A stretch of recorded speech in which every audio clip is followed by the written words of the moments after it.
Bonjour ma belle, j'espère que tu te portes bien. Bonjour YouTube, j'espère que tout le monde se porte bien. Et aujourd'hui, nous allons parler de quelque chose de très spécifique. Reste jusqu'à la fin parce que je vais te dire des choses qui pourraient changer ta vie si tu vis dans la diaspora. Si tu es nouvelle ici, ma belle, sois la bienvenue. Je suis Marcelle Angèle Abomoela, je suis coach de vie certifiée depuis 2016. Et avec la belle diaspora, je me suis donné pour humble mission d'encourager les femmes qui vivent dans la diaspora, de les inspirer, de les motiver vers leur réussite parce que j'ai compris que ce n'est pas évident de réussir loin de chez soi. Et aujourd'hui, nous allons parler d'une thématique, franchement, qui est pignon sur rue dans la diaspora. Oui, ça court les rues dans la diaspora que si tu souhaites afficher l'image de la réussite, tu dois avoir un passeport étranger. Quand je suis arrivée, j'étais un peu perdue. Oui, quand tu arrives, tu es néophyte à presque tous les niveaux. Parce que tu ne comprends pas les choses, tu ne connais pas le chemin. Donc, tu as besoin de conseils, tu as besoin d'orientation. Mais généralement, quand on est nouveau, on fait face à des informations qui sont parfois informelles. Oui, et cela est basé sur les préjugés. Les humains ont des préjugés et je dirais même des peurs. Et l'un de ces préjugés dans la diaspora, ma belle, je ne sais pas si toi tu l'as entendu, c'est que pour réussir, tu dois avoir un passeport. Pour manifester que tu as réussi et que tu es arrivé, tu dois pouvoir brandir ton passeport rouge. Je ne peux pas le brandir, je vous assure, parce que je ne l'ai pas. Je vais vous le dire pourquoi. Tu dois donc brandir ton passeport rouge. Plusieurs personnes ont fait du passeport étranger leur identité. Plusieurs personnes ont fait de leur repère, de leur référence, le passeport. Le passeport étranger. Écoute ma belle, ce que je veux te dire dans cette vidéo, c'est que ce qui te fait réussir dans la vie en général et surtout dans la diaspora, c'est la valeur. C'est la valeur que tu te construis et la valeur que tu commences à ajouter aux autres. L'excellence, cela ne trompe pas. Mais malheureusement, il y a des gens qui font des acrobaties pas possibles pour avoir un passeport étranger dans la diaspora.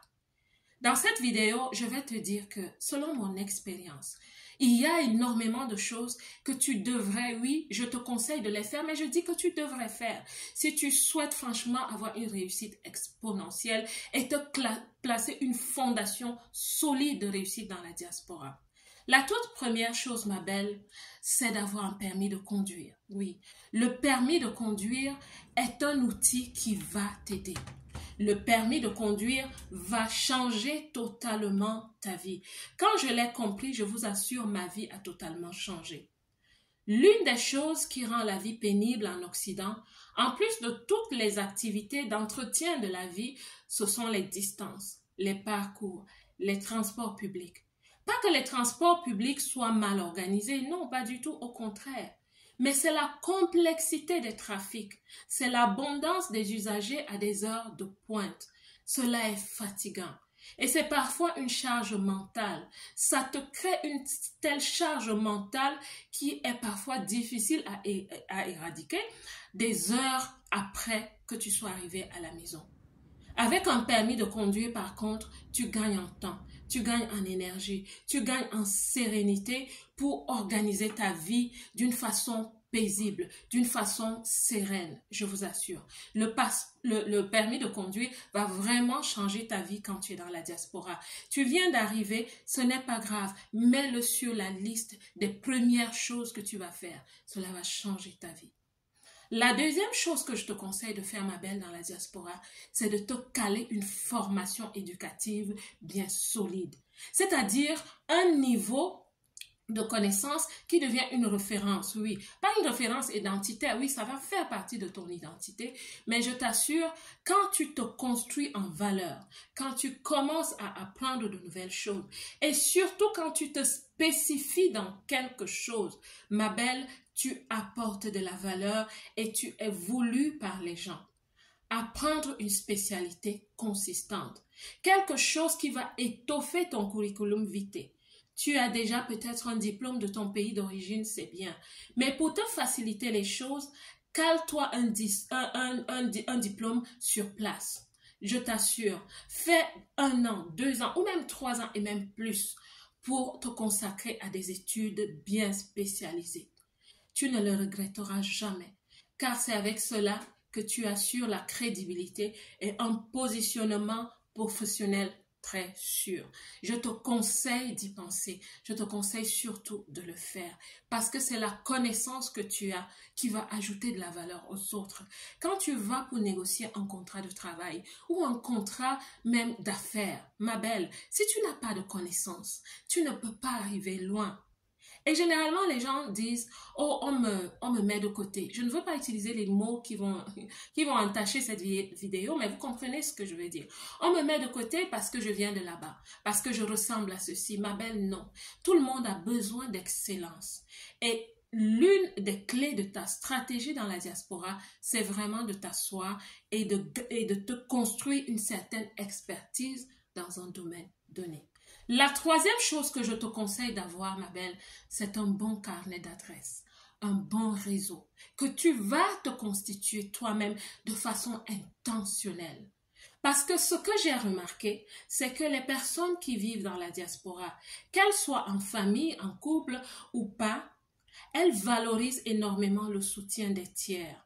La raison est que nous n'avons parfois pas toutes les clés pour ouvrir certaines portes. C'est normal. Nous sommes étrangers dans cet endroit, dans cet environnement. Nous ne le connaissons pas et nous ne connaissons pas les codes de cet environnement. Plusieurs d'entre vous, mes belles, vous avez rencontré des personnes merveilleuses et parfois puissantes dans vos vies dans la diaspora, mais vous n'avez pas été consciente de la grâce qui se présentait devant vous. D'autres encore, vous avez des connaissances même qui sont très valeureuses, mais vous ne savez pas les entretenir. Alors que quand tu as pu développer de bonnes connexions, je t'assure, ma belle, ta vie va changer. Ton positionnement va changer. Mais ce que je te conseille de faire, c'est de mettre de l'effort pour les garder. Tu vas faire certaines choses pour le faire. J'en parlerai dans une autre vidéo. Tu dois avoir un bon réseau. Tu dois avoir un réseau de qualité, ma belle. Un réseau de qualité m'a fait sortir de certaines situations où je me disais, mon Dieu, ici je suis seule, je ne connais personne. Et même dans les endroits où je connais les gens, je t'assure, je me crée toujours un bon réseau. Oui, parce que c'est normal. Les gens qui peuvent vraiment t'aider de façon consistante sont des personnes qui comprennent le système du réseautage. Et vous savez ce que j'ai remarqué? Quand tu commences à t'ajouter de la valeur, quand tu commences à étoffer ta culture générale, à même à comprendre d'où tu viens, pouvoir parler de l'histoire de ton pays, pouvoir parler des caractéristiques, des choses que ces gens ne connaissent pas. Je t'assure, tu deviens aussi un diamant pour eux. Je connais des gens d'une certaine classe qui se donnent un honneur de connaître des gens étrangers. Ils vont t'inviter chez eux. Ils vont dresser la table pour toi. Parce qu'ils savent que quand tu es avec eux, ils gagnent. Ils gagnent même en visibilité et en image. Oui, je vais te le dire. C'est un secret que je te donne. Donc, quand tu travailles sur toi, tu deviens aussi un élément qui va toucher les vies des autres, qui va toucher les vies des autres et impacter les vies des autres, des personnes que tu n'imaginais pas. Une autre fois, je vais te faire une vidéo où je vais te parler de comment moi j'ai construit mon réseau à l'étranger, un réseau puissant, oui. C'est pour ça que je suis tranquille, je suis sereine, oui. Et quand tu as un réseau pareil, oui, je te ferai une vidéo. J'ai beaucoup à te dire à ce niveau. Donc voilà les choses que je voulais te partager. Les 3 choses que tu dois faire essentiellement si tu souhaites réussir. Je te parle de la réussite dans la diaspora, pas à peu près. Et maintenant, si ça te plaît, si tu le veux, ça c'est un choix et je le laisse à chacun d'entre vous. Là, si tu le veux maintenant, tu peux te naturaliser. Et là, ce sera peut-être la cerise sur ton gâteau. Si tu appelles cela cerise sur le gâteau, là, tu peux demander un passeport. Mais ne pense pas, en fait, cette vidéo, je n'essaye pas de dire aux gens que c'est pas bien de se naturaliser. Non, c'est pas le but de cette vidéo. Ce que j'essaye, c'est de dire, c'est que nous devons changer d'état d'esprit pour comprendre que le passeport, le document, n'est pas une clé pour le Graal, n'est pas une clé pour... c'est pas une porte de sortie en tant que telle. Non, tu ne peux pas capitaliser sur le passeport. C'est ta valeur ajoutée. Quand tu vas négocier un contrat de travail, on ne te demande pas « montre-nous ton passeport » et on te signe un contrat. Pas du tout, ma belle, non. On va te demander « tu apportes quoi sur la table ?» Est-ce que tu sais comment communiquer? Est-ce que tu sais négocier? Est-ce que tu comprends même ton travail? C'est quoi la valeur ajoutée que tu apportes? Ta valeur comparative, ta valeur ajoutée, ta valeur absolue. Voilà des choses qu'on va te demander, ma belle. Donc, travaille sur toi.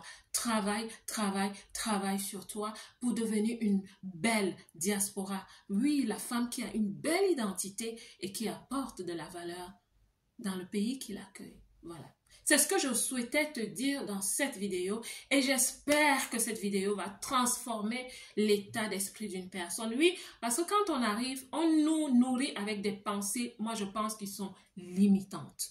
Jusqu'à aujourd'hui, je me demande encore à quel niveau est-ce que j'ai vraiment besoin de ce passeport? Je n'ai jamais été butée pour faire quoi que ce soit dans la diaspora, pas du tout. Mais est-ce que je peux le prendre un jour? Oui, je peux le prendre un jour. Mais je vous assure, je ne dis pas que c'est ça qui va changer ma vie, c'est ça qui va me transformer. Non, la transformation, elle est à l'intérieur. Et tu n'attires que ce que tu es. La belle diaspora, que Dieu te bénisse. Moi, je vous aime.